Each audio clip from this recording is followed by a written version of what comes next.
chers collègues, chers parents d'élèves, nous sommes très heureux de vous accueillir aujourd'hui. Je tiens à vous demander tout d'abord d'éteindre vos téléphones pendant le concours. Et je tiens à vous remercier tout particulièrement l'équipe de direction pour son soutien, les membres du jury d'avoir accepté ma proposition, les élèves de l'atelier de l'éloquence pour leur engagement et Samy pour la communication. Donc, je vous remercie tous d'être là et bonne chance aux candidats. Je donne la parole à Yana Lévesque qui va prononcer le discours officiel d'ouverture. Bonjour à toutes et à tous et bienvenue au concours d'éloquence du cours Fénelon. 25 élèves de seconde, première et terminale ont participé à ce concours et seulement 10 lycéens, 10, ont été sélectionnés. Nous les écouterons d'ailleurs aujourd'hui. Ils s'exprimeront devant vous, spectatrices et spectateurs, et devant un jury d'exception qui aura la lourde tâche de nommer 4 finalistes. Ces 4 derniers auront ainsi la chance de représenter le cours Fénelon dans un concours interétablissement qui se déroulera le 19 mai à la Seine. Pour cette deuxième édition, nous avons voulu rendre hommage aux valeurs qui nous unissent en tant que communauté, en proposant à nos finalistes d'explorer 2 expressions qui caractérisent l'éducation mariste, c'est-à-dire soigner l'ambiance et être solidaire. Qui emportera le plus de votes? Qui parviendra à mieux interpréter ces sujets, à nous captiver, nous faire voyager ou nous faire rigoler, à nous persuader à l'aide de la force du pathos ou à nous convaincre à la force de leurs arguments? Asseyez-vous confortablement, préparez-vous et tendez l'oreille, car aujourd'hui, nous célébrons non seulement l'art de la parole, mais aussi la richesse des idées, la force des convictions.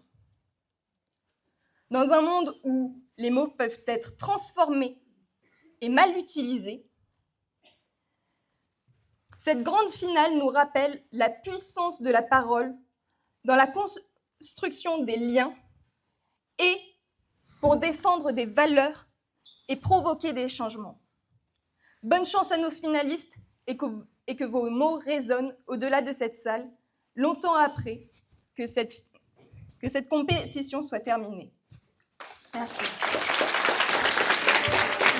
La première candidate est Charline Guillaume, en terminale J2, qui nous proposera un sujet intitulé « Une ambiance aux couleurs des mille et une nuits ».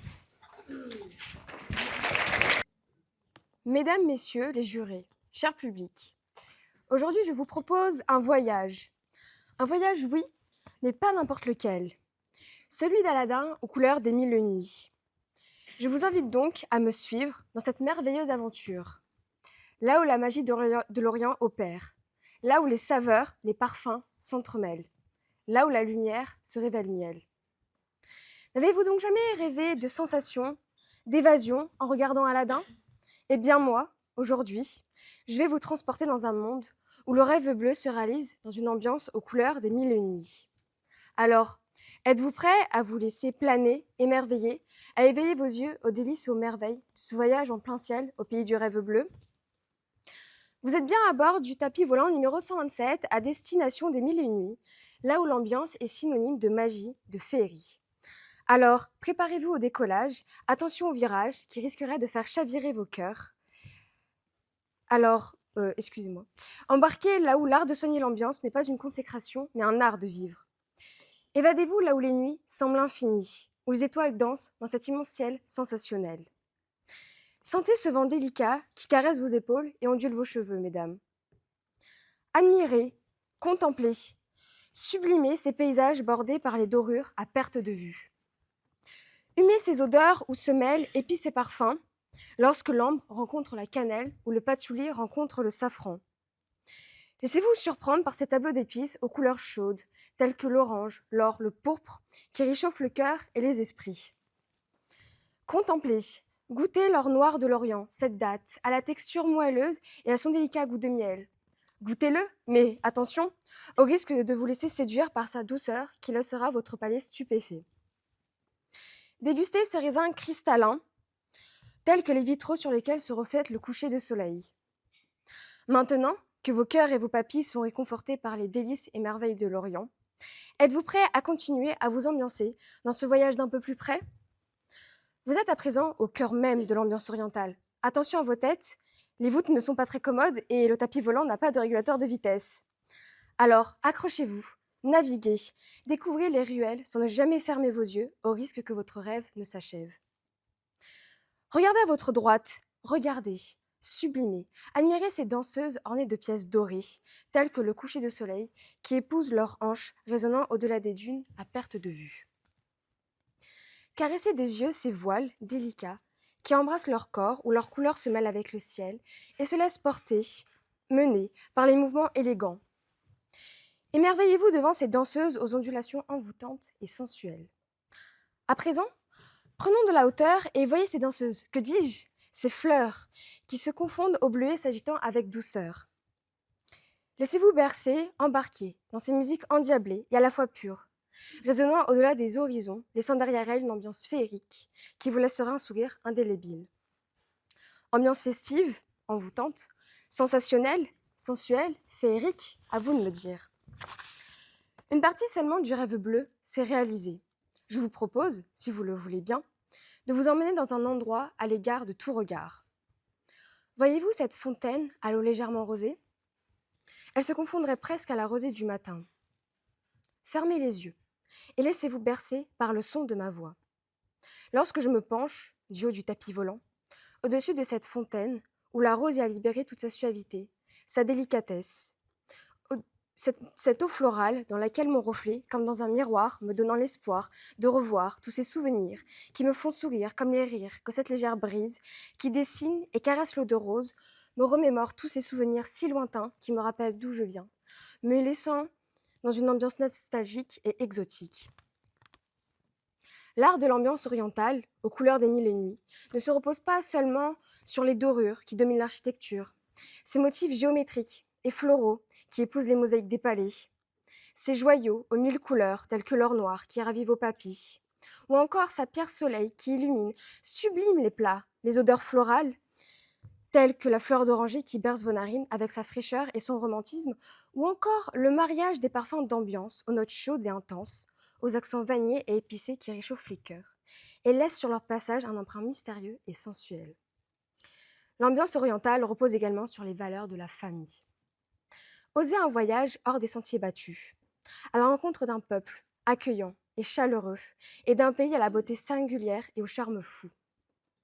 La famille est la racine de l'arbre, la colonne de l'édifice. La famille est placée au cœur de l'ambiance orientale, c'est le noyau de la vie, c'est pour elle qu'ils vivent. De l'Orient, j'aime son ambiance aux saveurs du soleil, de notre lyre au son du deuil, j'aime la corde aux sanglots. L'étincelant parfum de nos roses, pareil au soleil. La famille orientale est une ambiance à elle-même. La famille orientale est plus qu'une raison de vivre, c'est un art de vivre. Car sans vie, sans eux, l'ambiance serait un contresens. La famille orientale est le pilier de ma construction. Elle accorde convivialité et loyauté. La famille orientale est un festival de rire, de pleurs, de joie et bien sûr d'amour. Aujourd'hui, jour pour jour, cela fait 5 ans que mon étoile est partie. Cette étoile qui, sans elle, l'ambiance orientale, c'est comme estompée telle que l'aquarelle. Mon étoile, mon pilier, ma force, ma construction, me donnait pendant ces moments chaleureux la légèreté d'un pétale de rose. S'il manque une étoile à votre grand ours, alors vous devrez soigner l'ambiance, la guérir, la faire renaître de ses cendres. Merci pour votre attention.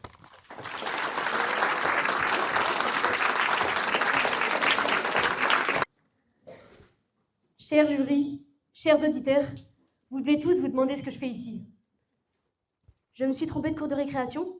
Je suis trop petite pour parler? Eh bien non. Si je prends la parole aujourd'hui, c'est pour vous parler d'un bonheur quotidien. d'une joie interminable, d'un rêve sur toute une vie. Vous vous en doutez peut-être, je vous parlerai de l'ambiance. Mais pas n'importe laquelle, car il existe une ambiance positive, un art de vivre, et à long terme. Cette ambiance particulière se crée lorsque l'on ajoute un petit mot devant.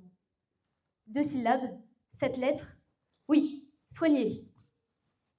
Soigner, c'est s'occuper d'un malade pour le rétablir. Soigner, c'est améliorer au maximum un devoir pour espérer une excellente note. Soigner, c'est prendre soin. Chaque être humain devrait avoir à cœur de soigner l'ambiance. En effet, nous avons tous des capacités différentes et complémentaires qui nous permettent d'atteindre cet idéal. Pour l'un, ce sera un sourire large, exprimant une sincère attention. Pour un autre, ce sera des paroles appropriées, apportant un bonheur inébranlable. Pour un autre encore, ce sera un regard franc et profond. Chers auditeurs, imaginez que je perde mes moyens, là, tout de suite, devant vous. Je n'aurai plus mes phrases, je n'aurai plus mes mots, mais j'aurai toujours au fond de moi une ferme volonté d'exprimer ce que je veux vous dire. Alors, de nouvelles opportunités s'offriront à moi.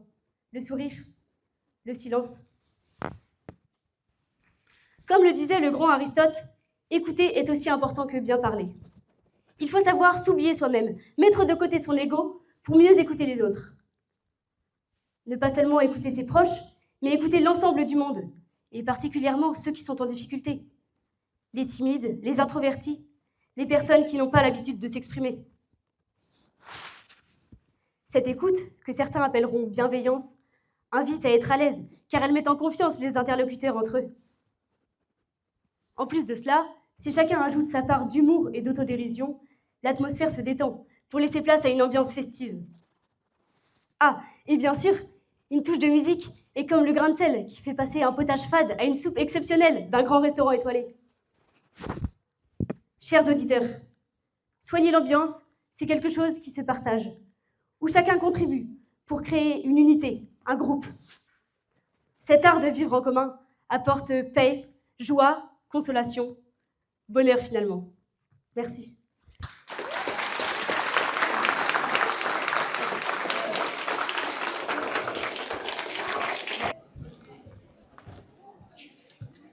Maintenant, veuillez accueillir Tess Goutorb en terminale G4 qui nous parlera du sujet « Soigner l'ambiance ». Bonjour à tous. Pour commencer, je dois vous avouer quelque chose. Lorsque j'ai reçu les sujets, j'ai ressenti comme un vide. Il y avait 2 sujets et pourtant je n'en ai vu qu'un. Le reste était vide. Soigner l'ambiance, soigner l'ambiance, soigner l'ambiance. Mon cerveau il s'était accroché à ces 2 petits mots. Il les tournait, il les retournait, il les observait sous toute leur couture, comme lorsque l'on fait danser un objet entre nos doigts, pour mieux le voir, pour l'examiner, comme si une vérité jusqu'alors inconnue allait se révéler à nous, juste là, sous nos yeux. Alors je faisais tourner ces mots, je les analysais. Soigner l'ambiance, une ambiance soignée, être soigné. Soigner, c'était propre, c'était clair, c'était net, c'était organisé. Être soigné, c'était être parfait. Et montrer un reflet de cette perfection. Être soigné, c'était ce que je n'étais pas. Alors comment en faire un discours? Ainsi, lorsque j'ai reçu les sujets, j'ai ressenti comme un vide. Puis, quand j'ai compris que je ne voyais qu'un sujet, mais que je ne pourrais pas en devenir le miroir dans mon discours, la peur me traversa. D'abord sourde, puis vive, rouge, battant à mes tempes. J'allais descendre, annoncer le sujet à mes parents, exposer ma plaie et gâcher l'ambiance. C'était plutôt ironique. J'ai montré la blessure, ces bords rougeâtres que la peur avait tracés, dont je ne savais pas trop quoi faire. Et pendant quelques instants, longs instants, on s'est tous regardés en silence. Puis ils ont parlé. Ma mère m'a fait 1001 propositions. Je savais que j'en suivrais aucune, mais pourtant j'ai apprécié chacune d'entre elles parce qu'elles comblaient le vide. Et puis mon père, il a fait une blague. Les éclats de rire ont chassé la peur sans vraiment que je m'en rende compte. L'atmosphère était devenue tellement plus douce. Et bien que la plaie restât rouge, un onguent avait été passé, un pansement avait été posé. Et c'est là que j'ai compris. Soigner l'ambiance, ça n'avait jamais été à propos de perfection. Soigner l'ambiance, ça avait toujours été à propos de guérison. Ce n'était pas du tout que tout se passe bien comme prévu, que tout soit ordonné au bon moment, au bon endroit. Mais que nous nous sentions bien. C'était ça qui comptait. On se fiche d'avoir la bonne décoration, les bonnes couleurs, les bons menus, les sols qui brillent. L'essentiel, Non, pardon, excusez-moi. Laissons la grandeur et la perfection aux autres, parce que ce n'est ni essentiel ni obligatoire. L'essentiel, c'est de sourire, de se serrer les coudes quand ça va pas, d'éclater de rire quand ça va. C'est de faire les compliments que l'on pense. C'est de jeter un coup d'œil à l'ami que l'on sait plus timide. C'est de faire attention aux autres. C'est d'adapter nos plans, même si cela revient à laisser place à l'incertitude que l'on craint. Et qu'importe si les verres ne sont pas tous assortis, si le parquet n'est pas parfaitement ciré, les murs peints dans des tons dits relaxants ou chaleureux. L'important, c'est de pouvoir ressentir cette chaleur justement, dorer notre peau, faire cicatriser nos peurs et peut-être même parvenir à soigner nos tristesses. Parce que l'ambiance, ce n'est pas être parfait seul, soigner l'ambiance. Mais c'est de faire confiance aux liens qui nous unissent et leur donner une place d'exister. Donc merci beaucoup de m'avoir écouté aujourd'hui. Nous allons maintenant écouter Fiorella Cessa, en terminale G2, qui va nous parler sur le thème « Silence ou ambiance ».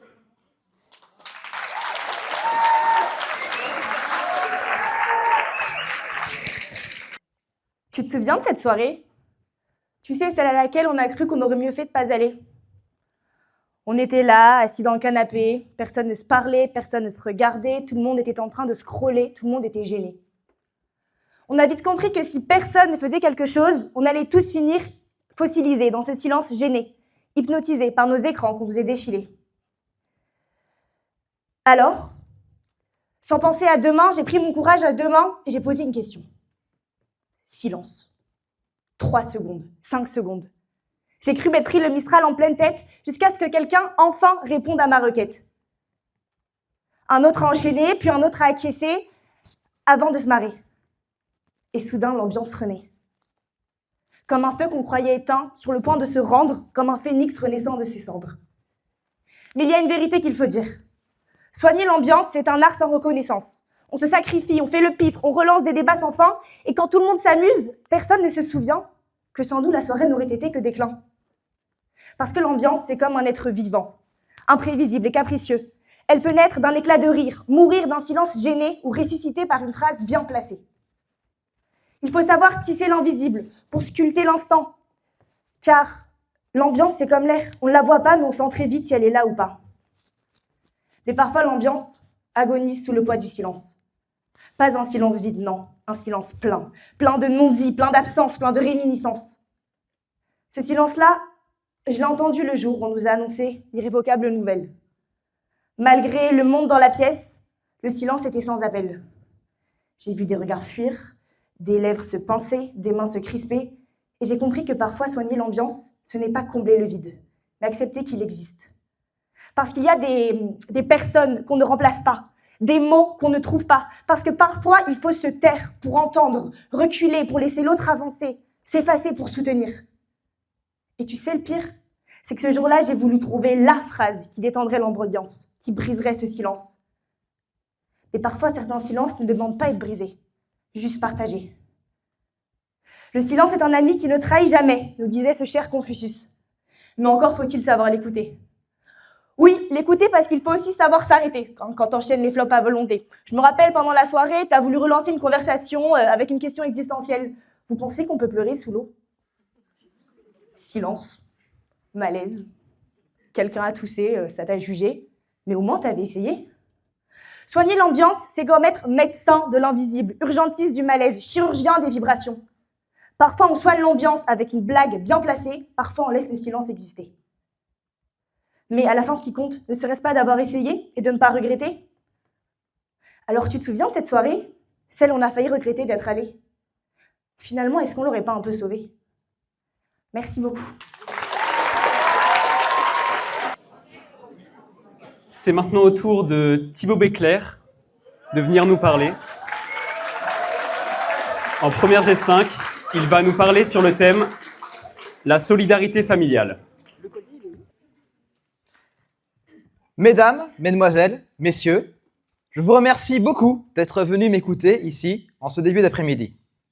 Si je suis là, c'est pour vous parler de la solidarité. La solidarité, pour moi, c'est une valeur importante. Selon le dictionnaire Le Robert, la solidarité, c'est le fait d'être solidaire, une relation entre personnes qui entraîne une obligation morale d'assistance mutuelle. La solidarité, c'est aider un camarade quand il a reçu une mauvaise note, aider sa famille dans les tâches communes du quotidien. Moi, c'est comme ça que je l'aperçois. Mais attention, il ne faut pas confondre la solidarité et la pitié. Toujours selon le Robert, la pitié, c'est seulement une sensibilité aux souffrances d'autrui. Alors, pourquoi est-ce que je suis ici?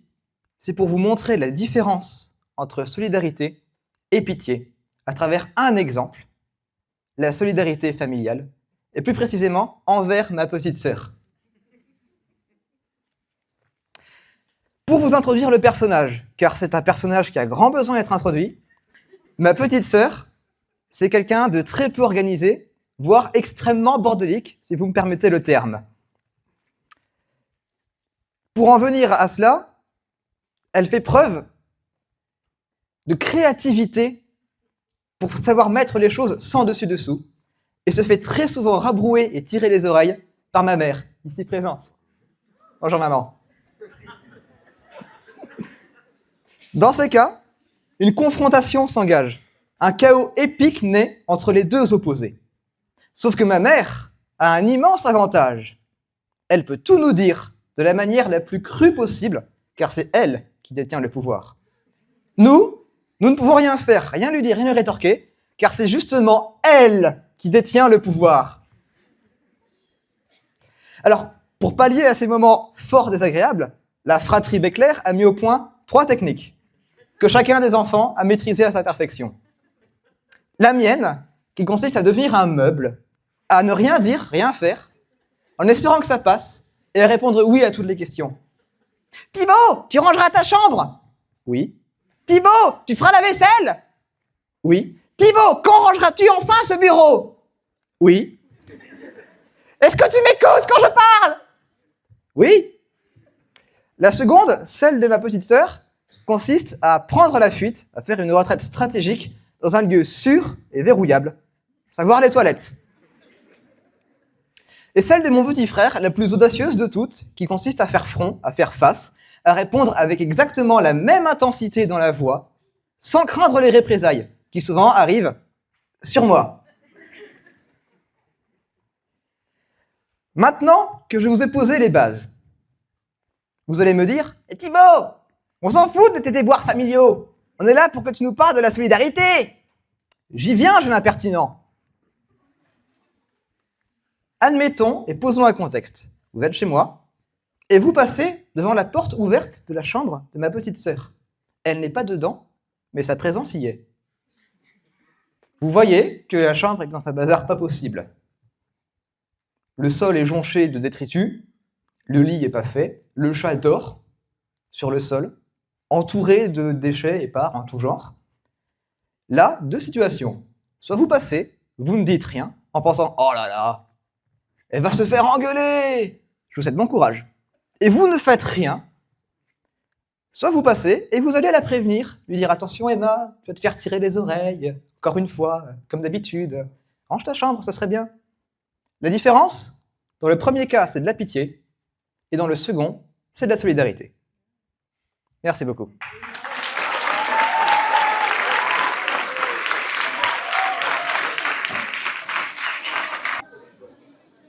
C'est maintenant le tour de Delphine Rebec en terminale G5 qui va nous parler du thème « L'ambiance, ce médicament invisible ». Bonjour. Est-ce que tout le monde va bien? Ah non, je m'attendais à un grand silence, vous avez bousillé mon oral. Bon, on va faire genre qu'il y a eu un grand silence, d'accord? Grand silence. On va dire que l'ambiance est tendue. Honnêtement, je pense que je suis la plus tendue. Mais on va dire que l'ambiance est aussi tendue. On va dire que c'est aussi normal que l'ambiance soit tendue parce que vous êtes pas 200 en fait, hein, vous êtes plus 300. Hein. Je stresse un peu plus là d'un coup. Vous êtes environ 300 dans une grande salle où en fait de nombreux élèves sont passés, ont décédé au cours de bac blanc. D'ailleurs, je crois, Mélissa, que tu es assise sur la chaise où mon DS de physique m'a maltraitée. Je crois que je vois un petit bout de mon âme là-bas qui est en train de pleurer. Soigner l'ambiance dans cette salle, ce serait... Honnêtement, je pourrais rajouter 2-3 spotlights, parce que je suis pas assez éclairée, je trouve. Et ce serait me rajouter du temps. J'ai pas assez de temps, j'ai que 3 minutes. 3 minutes, Alan, c'est très court, hein? Avez-vous déjà ressenti ce frisson indescriptible? Vous rentrez dans une pièce, c'est assez fluide, l'ambiance elle est agréable, c'est harmonieux, c'est sympa. Et il y a d'un coup toute cette gêne sur vos bras qui s'enlève, comme par magie. L'ambiance, c'est un médicament qui est invisible, impalpable. Pourtant c'est si puissant au nom de Dieu. C'est si magique. Imaginez un cas, allez, très simple. On va dire, allez, un hôpital, 2 salles d'attente. 2 ambiances complètement différentes. Première salle d'attente, il y a des lumières blafardes. La secrétaire, elle pourrait rimer avec poissonnière et tout le monde fait la gueule. Deuxième salle d'attente, l'ambiance est calme. La lumière est tamisée. Les gens sourient. Et la secrétaire vous demande gentiment votre carte vitale sans vous agresser. Quelle salle d'attente allez-vous choisir? J'attendais pas de réponse. L'ambiance a le pouvoir de façonner l'expérience, de modifier notre perception. Ouais, pour le moment, je le cherche encore. Comme un médicament, ça suit assez un processus. Je l'ai testé il y a quelques jours. D'abord, on a un diagnostic. L'ambiance, elle peut être lourde, pesante comme une chape de plomb. Là, actuellement, je suis en train de prendre 20 kilos de fonte sur le dos. Ou légère, comme des petites plumes d'un édredon. Ensuite, on a la posologie. Soigner l'ambiance, c'est pas faire n'importe quoi quand même, hein. Il faut choisir les bons éléments. On va privilégier une parole douce plutôt qu'un silence pesant. On va plutôt privilégier une main tendue plutôt qu'un regard indifférent. Et enfin, on va chercher une énergie communicative, messieurs, dames, s'il vous plaît, plutôt qu'une présence effacée. La troisième phase, c'est l'ordonnance. L'ambiance, c'est un traitement, hein. C'est tout bête, hein. Et surtout, ça soigne au quotidien. Faut pas oublier ces médocs. Ça peut être un sourire matinal, un bonjour tendre, hein. Une lumière joyeuse ou une petite musique sympa, une petite playlist chill le matin. Arrêtez de me juger, je vous en prie, je vous entends. Oui, j'ai mal prononcé un mot, et alors? Autant d'infimes gestes qui, répétés, créent un antidote contre l'amorosité. Hélas, l'ambiance, il y existe aussi des effets secondaires un peu négatifs. Une ambiance toxique, ça peut être un poison assez lent qui se diffuse au fur et à mesure. Dans une entreprise, ça asphyxie la motivation, hein. Dans une famille, malheureusement, ça détruit le dialogue. C'est quelque chose de vraiment fatal. Et dans une société, ça peut engendrer la méfiance. Il faut que ce soit équilibré, comme mes notes, 10 en physique, 20 en EMC. Moi, je trouve ça parfait. Alors, soyons les médecins de l'invisible. On ne sera pas rémunérés en argent, ça c'est sûr, hein, mais on sera rémunérés en sourire, en liasse d'amour. On a tous, je sais que dans chacun d'entre nous, on a tous le pouvoir d'adoucir l'atmosphère, de créer quelque chose de doux, de créer un climat apaisant, d'administrer ce remède silencieux qu'est une ambiance bienveillante. Ainsi, la question n'est plus « quelle est l'ambiance ?» mais « qu'est-ce que je peux faire pour l'améliorer ?» L'ambiance, c'est un peu un Doliprane contre l'amorosité et les idées noires. C'est vraiment sympa d'avoir un ami toujours qui vient nous soutenir quand ça va pas. Alors aujourd'hui, j'aimerais vous dire à tous, et si nous faisions de ce médicament invisible un remède universel? Je vous remercie à tous de m'avoir écouté. C'était un plaisir de parler devant vous.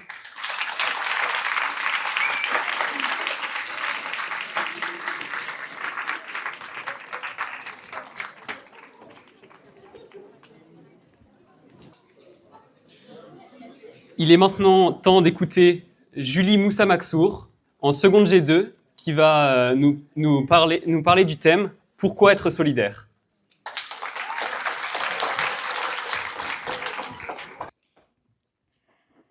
Bonjour à tous.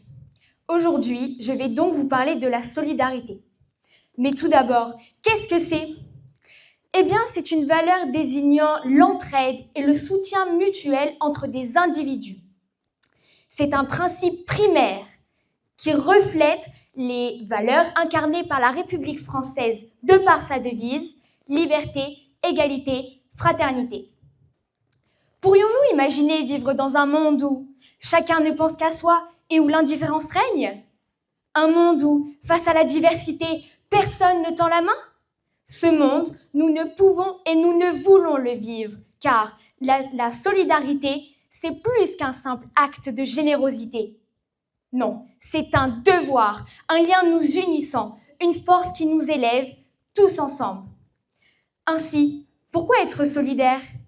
Tout d'abord, nous allons donc voir la solidarité mise à l'œuvre quotidiennement, puis ce qu'elle incarne réellement. Sans nous en rendre compte, nous sommes tous solidaires. Cela pourrait être avec un camarade de classe, à qui nous aidons à la compréhension d'une leçon, ou bien avec les adultes. C'est vrai. Êtes-vous solidaire envers vos collègues de travail ? En vérité, nos actions n'entraînent pas seulement la réussite d'autrui. Elles entraînent l'entraide collective. Nous incitons inconsciemment nos camarades à faire de même, à proposer leur aide, à renforcer les liens entre les individus. Donc à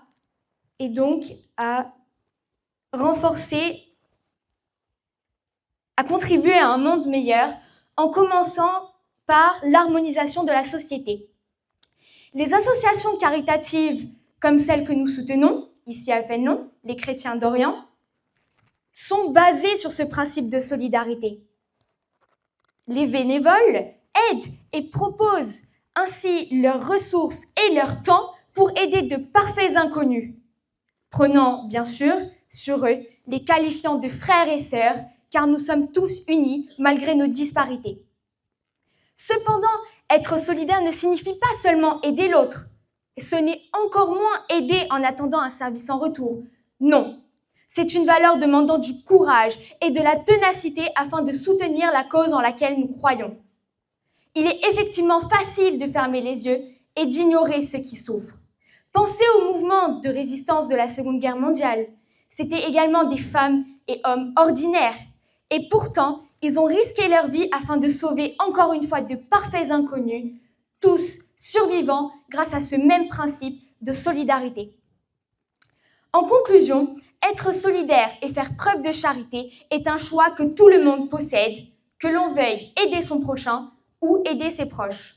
Nous pouvons bâtir un monde, mais également un avenir meilleur. Nous pouvons observer tout autour de nous. La solidarité est partout. Et, main dans la main, nous pouvons avancer car, comme nous le disons si bien, l'union fait la force. Merci de m'avoir écouté.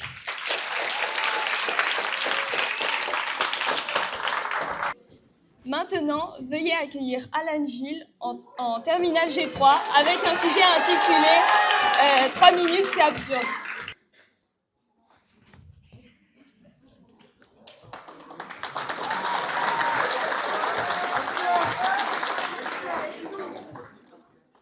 Une deuxième fois? Magnifique. On va pas se mentir, la personne qui est passée juste avant moi, dont je ne me souviens plus de son nom, m'a volé mon oral. Effectivement, je partageais exactement les mêmes valeurs et les mêmes titres. Alors si vous deviez choisir entre ces deux personnes, n'hésitez pas. Je suis l'honnête et l'original. 3 minutes, c'est court, non? 3 minutes, c'est censé nous définir finalistes. C'est complètement absurde.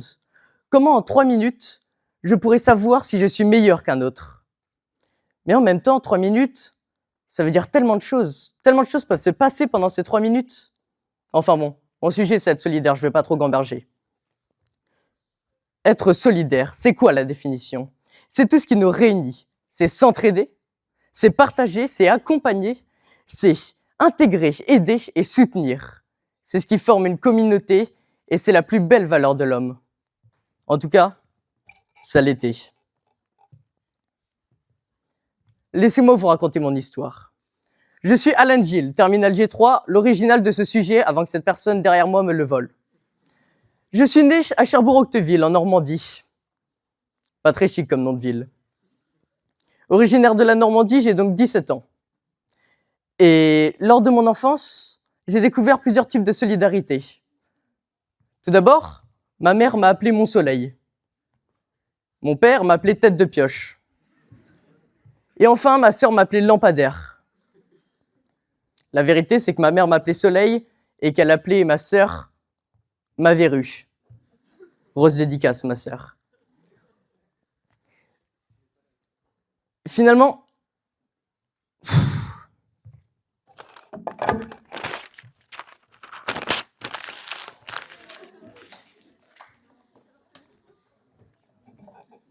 la vérité, c'est que même si, avant tout ce que je vous disais, ça vous plaisait, ce n'est pas vraiment ce dont j'ai envie de parler. Si tout le monde devait évoquer la solidarité, il parlerait de sa famille, des bons moments passés, de ses expériences, des moments vécus, et de tout ce qui pouvait le soutenir et lui rappeler des bons moments. Mais la solidarité, c'est avant tout pour parler des gens qui sont oubliés, des gens qu'il faut soutenir. À partir de ce moment, j'aimerais vous poser la question, c'est quand la dernière fois que vous avez écrit à votre grand-père ? Avez-vous déjà écrit à votre grand-père ? 327 personnes meurent toutes les 3 minutes. En conclusion, ça veut dire que à la fin de mon oral, 327 personnes seront mortes. Il y en a qui meurent à la guerre, il y en a d'autres qui meurent de vieillesse. Et s'ils meurent de vieillesse, ce peut être votre parent, messieurs les juges âgés. Mais ça peut être aussi vos grands-parents. J'ai dit âgé, j'ai pas dit vieille. Et vieux.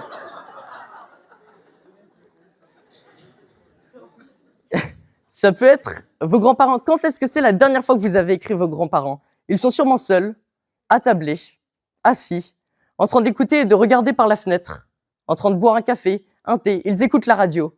Ils entendent que le monde se meurt, la guerre approche. Mais moi, messieurs, dames, je préférerais clairement savoir et avoir des nouvelles de mes grands-pères que d'écouter la radio et de savoir que la Russie va pas tarder à tous nous terrasser. La guerre approche. Non seulement j'ai peur, je suis oppressé, terrifié, accablé. Mais j'ai aussi peur pour vous.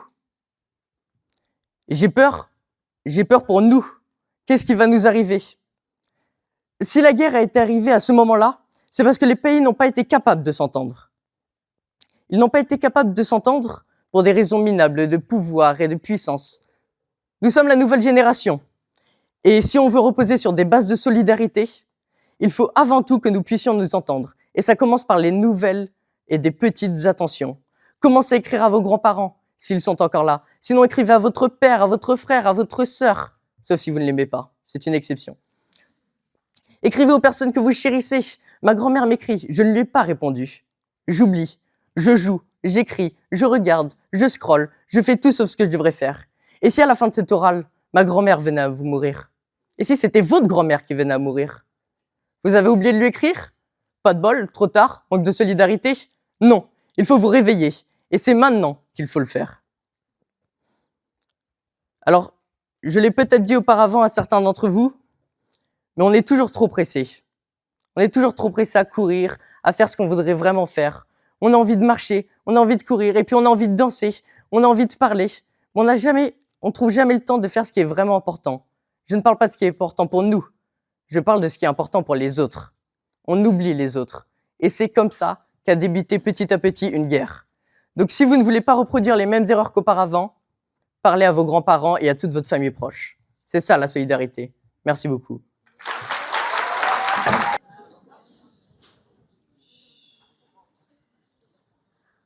Bonjour, mesdames et messieurs. Je m'appelle Aurore et je me présente devant vous pour vous parler de la solidarité entre sœurs. J'ai hésité à vous parler de la solidarité entre femmes, mars étant le mois de la femme, mais j'avais déjà fait mon dernier discours sur l'égalité homme-femme. J'ai aussi hésité à vous parler de la solidarité entre pays, la situation mondiale étant incertaine. Mais je trouvais ce sujet un peu trop anxiogène et j'ai préféré vous parler d'un sujet qui me tenait à cœur, plus personnel. Dès que j'ai lu le sujet, la solidarité, j'ai eu le réflexe d'aller chercher la définition de la solidarité. Et je vous en épargne la lecture, mais voici ce que j'en ai retenu. La solidarité est un lien qui nous pousse à nous entraider quand nous nous sentons concernés par la situation. Dès que j'ai lu le sujet être solidaire, j'ai pensé à ma sœur.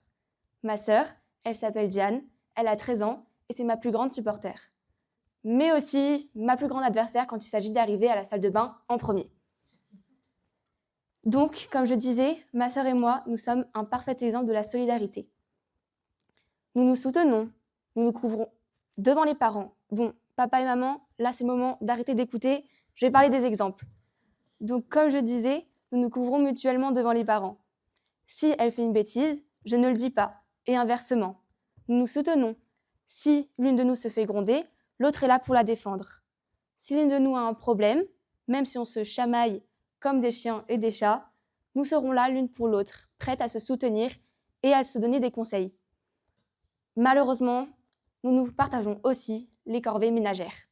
Je pense comme dans plusieurs familles ici. Elle me prête du maquillage, je lui prête des vêtements, nous nous donnons vraiment tout.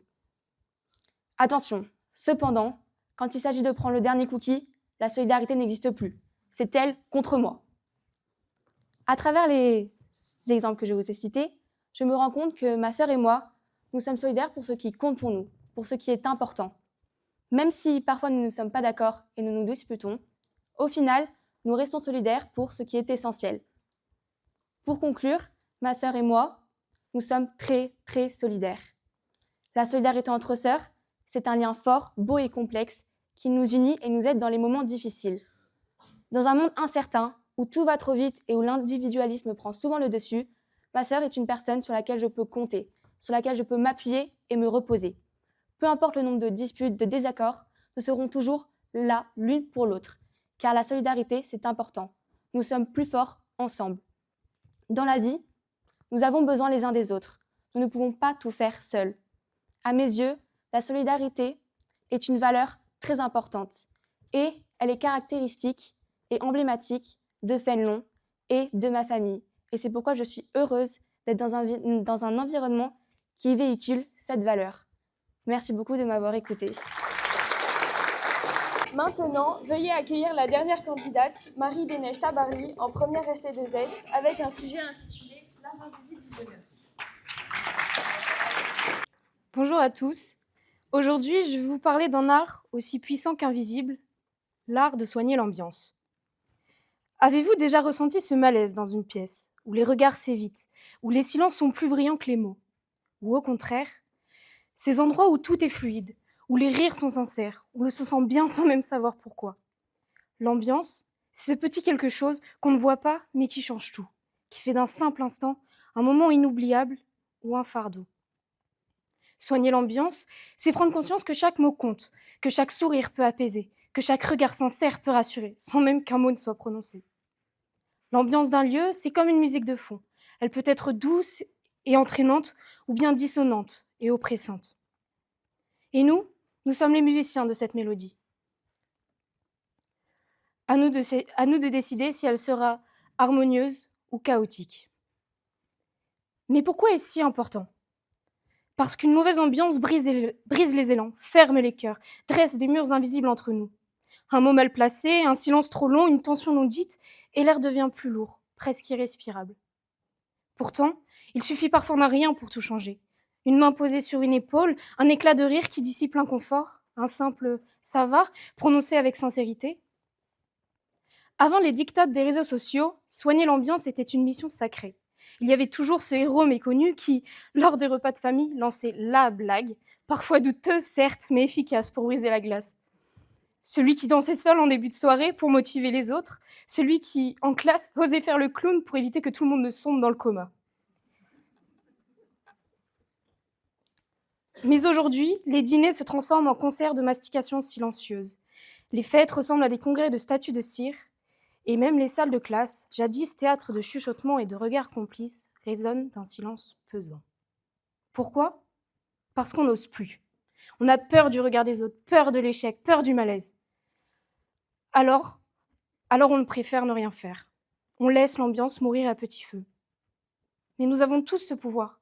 celui de rendre un moment plus beau, un espace plus vivant, plus chaleureux. Ce pouvoir de transformer un silence gênant en une discussion profonde, un froid glacial en une étreinte chaleureuse.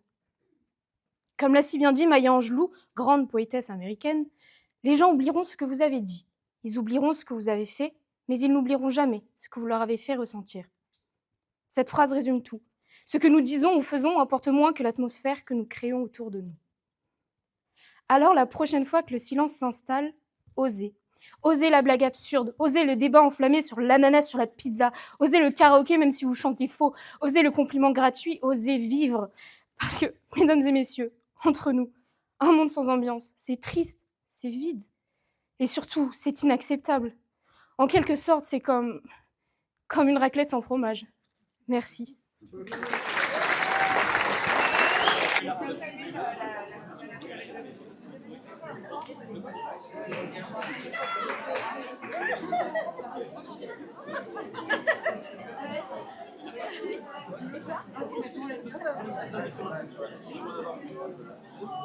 Ah, ça y est.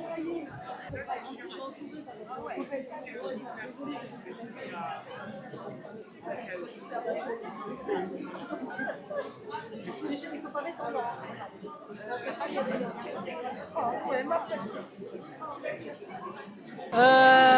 C'est varié, mais ils sont quand même à l'aise, je trouve, et audacieux.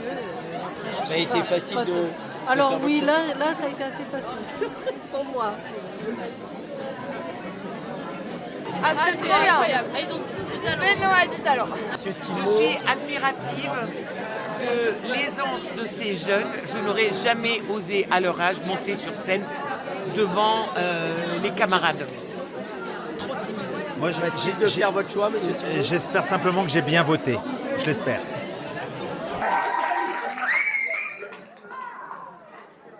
Alors, je vais simplement dire un petit mot.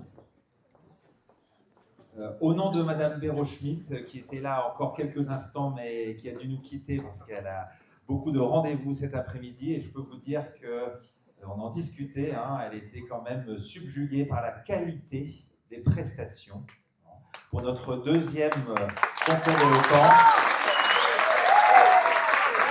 Alors du coup, j'en profite pour remercier Milena Escobar pour tout le travail de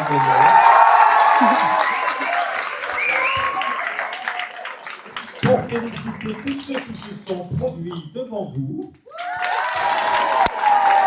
Et puis, féliciter aussi les autres qui n'étaient peut-être pas sur scène, mais qui ont aidé, accompagné leurs camarades pour les applaudir. Alors, je ne vais pas faire du Jacques Martin, c'est trop vieux pour vous, puisqu'on nous a traité de jury âgé, donc j'assume. Mais c'est vrai que même si on va quand même mettre en valeur quatre prestations, quatre élèves par rapport à leur éloquence, on peut quand même féliciter les 10 participants, parce que c'est pas facile.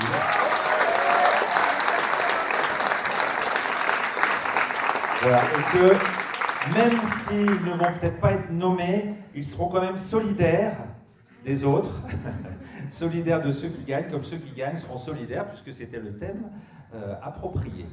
Voilà, et puis il y aura un autre rendez-vous, hein, c'est celui du 19 mai.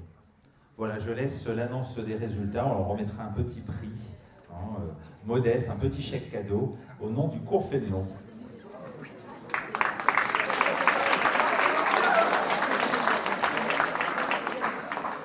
Donc le nom de finaliste, je l'ai dit, il n'y a pas de podium, donc il n'y a pas d'ordre. Voilà, vous savez tous gagner au même niveau. Donc Thijs Goutorb. Bravo.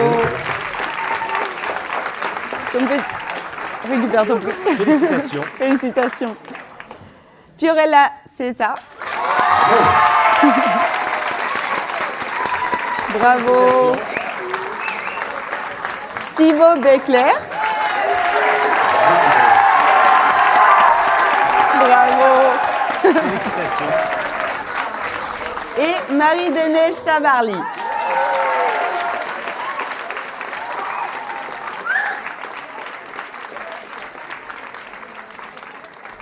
Bravo. Bravo. Félicitations. Bon, félicitations. Faut les faire plaisir.